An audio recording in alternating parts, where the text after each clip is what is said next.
South eastern রেলের অ্যাপ্রেন্টিসের final merit list প্রকাশিত হয়েছে। তোমরা যারা ডিবিতে চান্স পেয়েছিলে তাদের নাম ফাইনাল মেরিট লিস্টে আছে কিনা তোমরা কিন্তু চেক করে নিতে পারো। দেখতে পাচ্ছ ফাইনাল মেরিট লিস্ট কিন্তু প্রকাশিত হয়েছে 30 তারিখে। এখানে দেখতে পাচ্ছ অ্যাপ্রেন্টিসের নোটিফিকেশন নাম্বার দেওয়া আছে।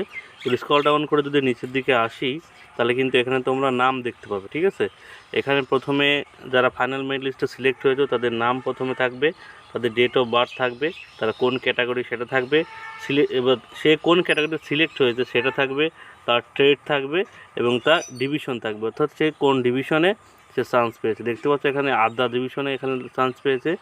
মেয়েটার নাম কি, এখানে কার্পেন্টার ট্রেডে।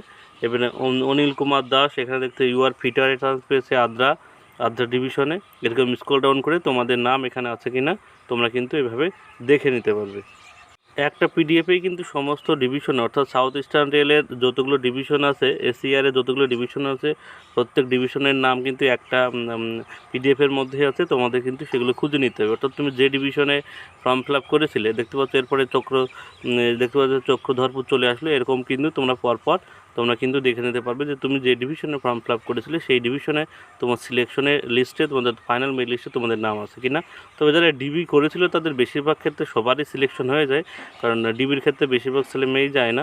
দেখতে পাচ্ছ এখানে তোমরা দেখতে পাচ্ছ এরপর খড়গপুর চলে আসলো। খড়গপুরে যারা করেছিলে এবং সে কোন ডিভিশনে করেছিলে দেখতে পাচ্ছ খড়গপুরে কেরেজেন ওয়াগন, এখানে দেখতে লেখা আছে তুমি যে কেরেজেন ওয়াগন ছিল, তারপরে ওয়ার্কশপ ছিল। হ্যাঁ, এখানে যে ডিভিশনে করেছিলে সেই ডিভিশনে তোমরা কোথায় চান্স পেয়েছো কিনা দেখে নিতে পারো। আমি ডিসক্রিপশন বক্সে আমি পিডিএফের লিঙ্ক দিয়ে দেবো, চাইলে সেখান থেকে তোমরা জয়েন হয়ে যেতে পারো পিডিএফ পাওয়ার জন্য।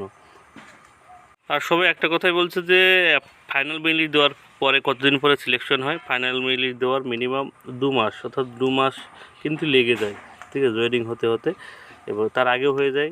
তবে 2 মাস তোমাদের একটু ওয়েট করতে হবে। 2 মাসের মধ্যে তোমাদের জয়েনিং হয়ে যাবে, 2 মাসের আগেই হয়ে যাবে। তবে আমি একটু বেশি করে বলে রাখলাম 2 মাস, মিনিমাম 2 মাস, তার আগেই তোমাদের জয়েনিং হয়ে যাবে। দেখতে পাচ্ছ এখানে কিন্তু 1271 জনের নাম কিন্তু এখানে আছে। টোটাল মানে সিট ছিল 1700 সামথিং, 1785 আমার যতটুকু মনে আছে।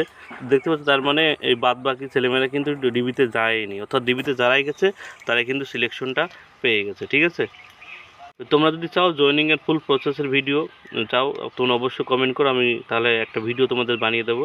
আর বাদ বাকি ইনফরমেশন পেতে হলে অবশ্যই চ্যানেলকে সাবস্ক্রাইব করে রাখবে, এবং যারা ফেসবুক পেজ থেকে দেখছো তারা অবশ্যই পেজটিকে ফলো করে রাখবে, কারণ আমার চ্যানেলে অ্যাপ্রেন্টিস সম্পর্কে সমস্ত তথ্যই কিন্তু দেওয়া হয়। সবাইকে ধন্যবাদ।